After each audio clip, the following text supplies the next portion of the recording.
Hello everyone, and welcome to our first lesson in understanding how to read an analog clock. Today, we're going to break down the parts of an analog clock and explore what each part represents. By the end of this session, you'll know what each hand does and how the numbers around the clock face help us tell time.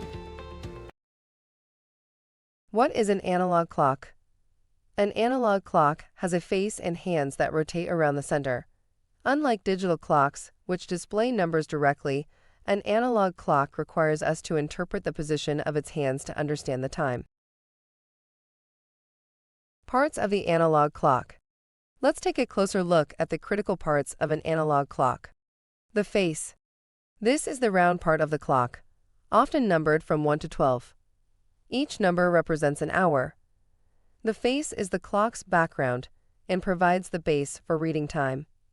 The hour hand. The shortest hand on the clock moves slowly around the clock and points to the hour. It completes one full rotation every 12 hours, indicating where we are in the day or night. The minute hand. The minute hand is longer than the hour hand and points to the minutes. It moves around the clock once every hour. Each number it points to represents 5-minute intervals, helping us count minutes past the hour.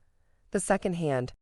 Some analog clocks have a third, even thinner hand that moves the fastest. This is the second hand, and it helps us measure seconds. It takes one full rotation around the clock face every 60 seconds or 1 minute.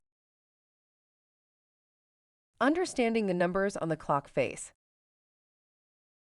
Each number on the clock represents an hour. Starting at the top with 12, the numbers go clockwise until we reach 12 again. Let's quickly discuss what each number means. The numbers 1 to 12 tell us the hours of the day. Each number also represents 5-minute increments for the minute hand. So if the minute hand points to 1, it means 5 minutes past the hour. If it points to 2, it's 10 minutes past, and so on. Let's go around the clock to see how it works. 1 equals 5 minutes. 2 equals 10 minutes. 3 equals 15 minutes. 4 equals 20 minutes. 5 equals 25 minutes. 6 equals 30 minutes. 7 equals 35 minutes. 8 equals 40 minutes. 9 equals 45 minutes. 10 equals 50 minutes. 11 equals 55 minutes. 12 brings us back to the top of the hour, or 0 minutes past the hour. Remember, every time the minute hand moves from one number to the next, it's adding 5 minutes. This method allows us to quickly calculate the minutes without counting each tick mark.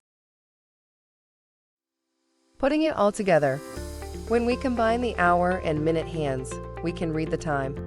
For example, if the hour hand points to 7 and the minute hand points to 12, it's 7 o'clock.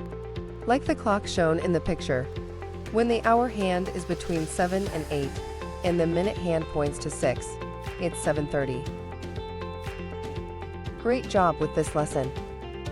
You now understand the parts of an analog clock and how each hand tells time. In our next session, we'll dive deeper into reading the exact time by practicing positioning the hour and minute hands together. Thank you, and I'll see you in part 2.